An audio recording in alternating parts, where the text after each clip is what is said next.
গতকাল শেষ হওয়া ২০২৫ সালটি বাংলাদেশের সাংবাদিকতার ইতিহাসে এক বিষণ্ণ রক্তক্ষরণময় অধ্যায় হয়ে রয়ে যাবে। এ বছর যেন কলমের কালি শুকিয়ে যাওয়ার আগেই তাকে রক্তে ভিজিয়ে দেওয়ার আয়োজন চলেছে বারবার। সংবাদ, মতামত আর সত্য বলার দায়, এই তিনের মাঝখানেই দাঁড়িয়ে সাংবাদিকেরা কাটিয়েছেন ভয়, হুমকি আর নিপীড়নের এক দীর্ঘ বছর।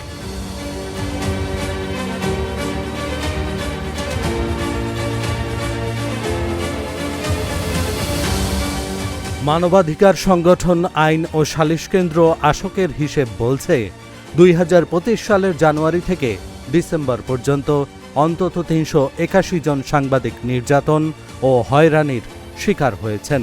সংখ্যাগুলো কেবল পরিসংখ্যান নয়, প্রতিটির আড়ালে আছে ভাঙা মন, থেমে যাওয়া কণ্ঠ আর আতঙ্কে মোড়া কর্মদিবস। আইনশৃঙ্খলা রক্ষাকারী বাহিনীর নির্যাতন, হয়রানি কিংবা হুমকির মুখে পড়েছেন অন্তত ২৩ জন সাংবাদিক। প্রাণনাশের হুমকি পেয়েছেন ২০ জন।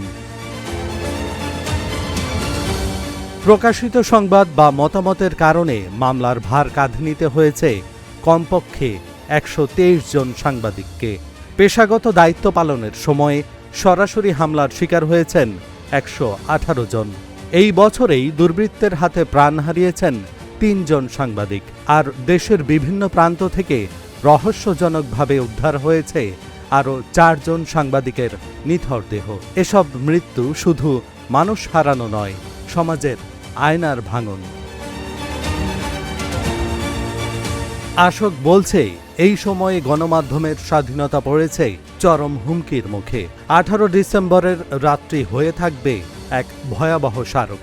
সেদিন একদল প্রতিক্রিয়াশীল গোষ্ঠী দেশের শীর্ষস্থানীয় জাতীয় দৈনিক প্রথম আলো ও ডেইলি স্টার ভবনে চালায় নজিরবিহীন ভাঙচুর, লুটতরাজ ও আগুন সন্ত্রাস। এ সময় শারীরিকভাবে হেনস্থা করা হয় সম্পাদক পরিষদের সভাপতি, নিউ এজ সম্পাদক নুরুল কবিরকে। আতঙ্কে পড়ে যান সেখানে কর্মরত সাংবাদিকরা। এমনকি আগুন নেভাতে আসা ফায়ার সার্ভিসের কাজেও বাধা দেওয়া হয়। ফলশ্রুতিতে একদিনের জন্য বন্ধ রাখতে হয় পত্রিকা দুটির মুদ্রিত ও অনলাইন সংস্করণ।